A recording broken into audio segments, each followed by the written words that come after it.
तो मैं हूं डॉक्टर सज्जाद खान और आपको वेलकम करता हूं अपने YouTube channel doctor M S Khan पर। आज हम डिस्कस करेंगे फिजियोलॉजी की बुक में chapter number 5 respiratory system. Page number है 19 और ये बुक है फार्मेसी टेक्नीशियन कैटेगरी बी के फर्स्ट ईयर के स्टूडेंट्स की फिजियोलॉजी की बुक में से। रेस्पिरेटरी सिस्टम हमारा चैप्टर स्टार्ट होने जा रहा है। तो अगर जितने भी मेरे स्टूडेंट्स पहले से मेरे चैनल को सब्सक्राइब कर चुके हैं वो मेरी वीडियोस को लाइक लाजमी किया करें और एंड तक लाजमी देखा करें। और अगर कोई नया स्टूडेंट कोई नया जो है वो मेरे इस लेक्चर को सुन रहा है देख रहा है तो मेरे चैनल को सब्सक्राइब लाजमी कर लें और बेल आइकन को ऑल पे लाजमी रख लेना ताकि हर नई वीडियो नए लेक्चर का नोटिफिकेशन भी आपको सबसे पहले मिल सके। चलिए शुरू करते हैं। रेस्पिरेटरी सिस्टम में सबसे पहला जो टॉपिक हेडिंग है वो है physiological anatomy of respiratory system. Respiratory system की जो एनाटॉमी है वो क्या है। Respiratory system consist of nose, pharynx, larynx, trachea, bronchi and lungs. Respiratory system के जो पार्ट्स होते हैं उसमें nose, pharynx, larynx, trachea, bronchi और लंग्स होते हैं।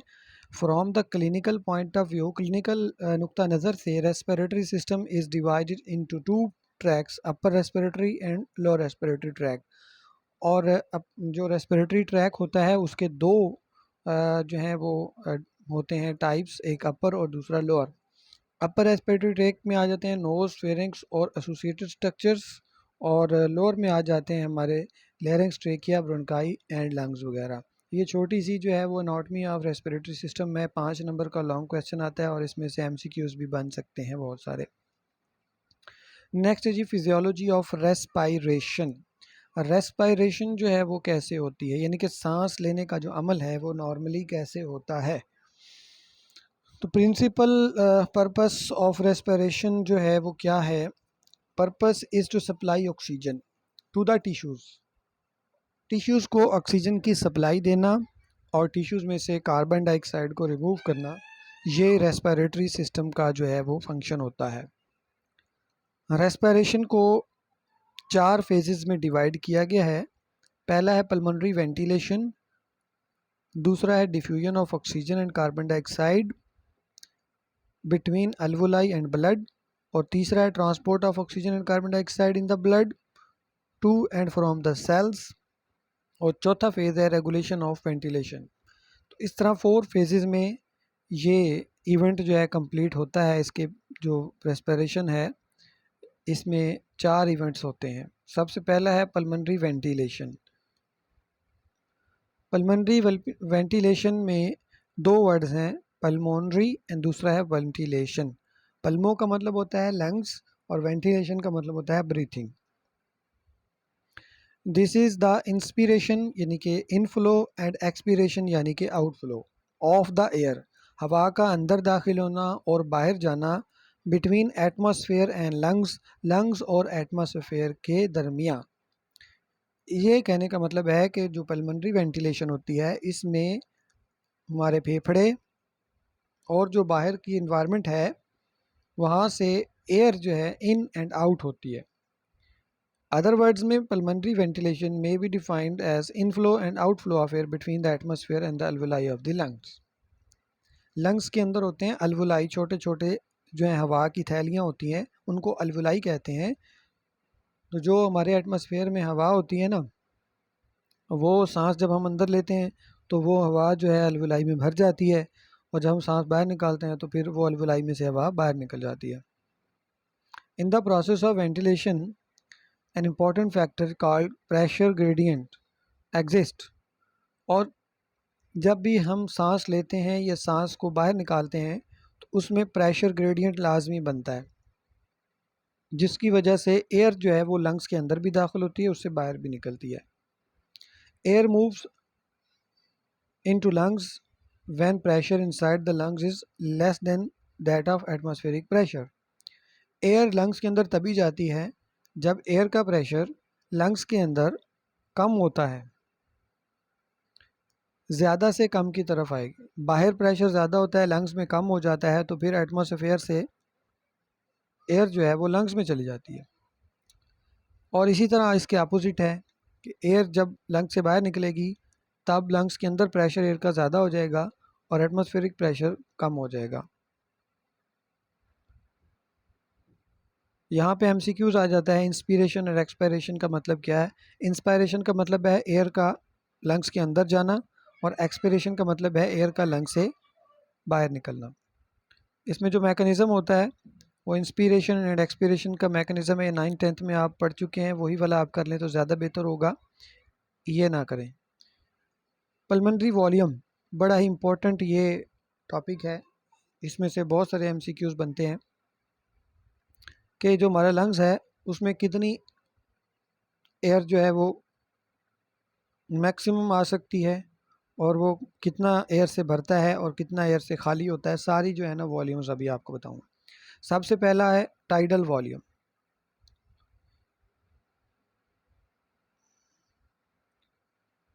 ये जो टाइडल वॉल्यूम है, volume of the air inspired और expired in each normal breath. Normal एक दफ़ा जब हम सांस लेते हैं तो 500 ml जो है वो एयर बॉडी के अंदर भी जाती है और बाहर भी आती है। नेक्स्ट वॉल्यूम है इंस्पायरेटरी रिजर्व वॉल्यूम। इंस्पायरेटरी का मतलब है एयर अंदर जाना, तो reserve volume it is the extra volume of the air that can be inspired forcefully beyond the normal. Normally जो इंस्पायर हम करते हैं 500 ml, अगर एक्स्ट्रा ज़ोर से सांस लिया जाए तो जितना वॉल्यूम इंस्पायर किया जाता है बॉडी के अंदर हम एयर का लेके जाते हैं वो इंस्पायरेटरी रिजर्व वॉल्यूम कहलाता है।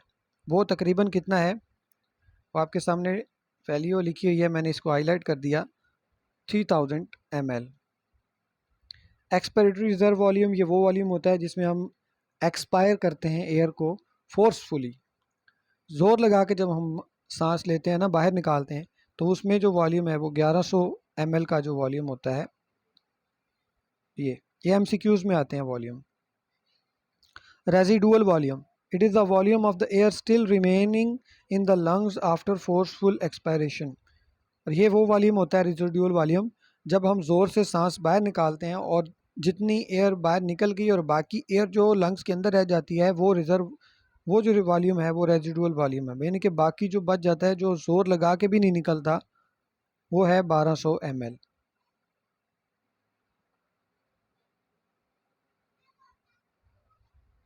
उसके बाद आ जाती है पल्मोनरी कैपेसिटीज़ के लंग्स की कैपेसिटी कितनी है।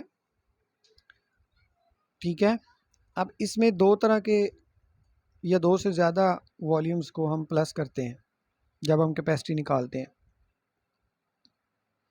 सबसे पहली कैपेसिटी है इंस्पायरेटरी कैपेसिटी, कि कितना लंग्स जो है वो इंस्पायर कर सकता है, एयर को अंदर लेके जा सकता है। उसमें नॉर्मल और इंस्पायरेटरी रिजर्व दोनों को प्लस कर देंगे। नॉर्मल है 500 और इंस्पायरेटरी जो है वो 3000 है, तो टोटल एयर जो इंस्पायरेटरी कैपेसिटी है वो कितनी है? 3500। Functional residual capacity, this is the amount of air remaining in the lungs. ये वो लंग्स के अंदर एयर जो रिमेनिंग रह जाती है at the end of normal expiration. Normally जब हम एयर को एक्सपायर करते हैं, जो एयर लंग्स में रह जाती है तकरीबन 2300 ml जो है ये रह जाती है, तो ये वो कैपेसिटी है जो कि फंक्शनल रेजिडुअल कैपेसिटी कहलाती है। अब आती है बात वाइटल कैपेसिटी की। This is the maximum amount of air, air की मैक्सिमम अमाउंट जो कि एक पर्सन कैन एक्सपेल फोर्सफुली, जो एक पर्सन जो है वो एक्सपेल कर सकता है, निकाल सकता है ज़ोर लगा के forcefully from the lungs, lungs से, after taking the deep inspiration, जब वो गहरी सांस लेता है। गहरी सांस लेने के बाद जब फोर्सफुली वो एयर को बाहर निकालता है, जो वो मैक्सिमम अमाउंट है वो वाइटल कैपेसिटी कहलाती है। Vital capacity is sum of tidal volume, inspiratory reserve volume, expiratory reserve volume, तीनों को प्लस कर देंगे हम, 500, 3000 और 1100, तो ये टोटल बन जाएगी 4600। अब बात आती है टोटल लंग्स कैपेसिटी कितनी है।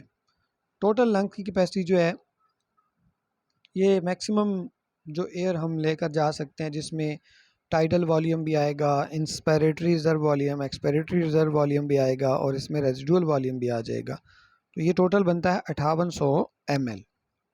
ये एमसीक्यूज में पॉइंट आते हैं। एमआरवी जो है माइन्यूट रेस्पिरेटरी वॉल्यूम, तो total amount of new air that moves into the respiratory passage in each minute. एक मिनट के अंदर जितनी एयर बॉडी के अंदर जा सकती है उसे हम कहते हैं माइन्यूट रेस्पिरेटरी वॉल्यूम। वो कितना होता है? एक मिनट में हम सांस लेते हैं 12 दफ़ा, तो एक दफ़ा सांस लेने में 500 नॉर्मली लेकर जाते हैं, तो 12 को 500 से ज़रब देंगे तो 6000 ml एक मिनट में जाता है। तो ये एमआरवी कहलाता है। बड़ा ही इंपॉर्टेंट एमसीक्यू का पॉइंट है। मैं भी इसको हाईलाइट कर रहा हूँ, आप भी अपनी अपनी बुक्स पर इनको हाईलाइट लाजमी करें। उसके बाद नेक्स्ट है जी forced expiratory volume in 1 second.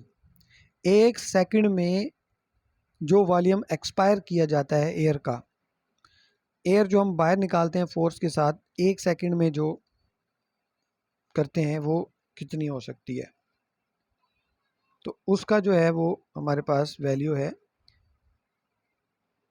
3680 FEVI। ये भी MCQ में पॉइंट आ सकता है।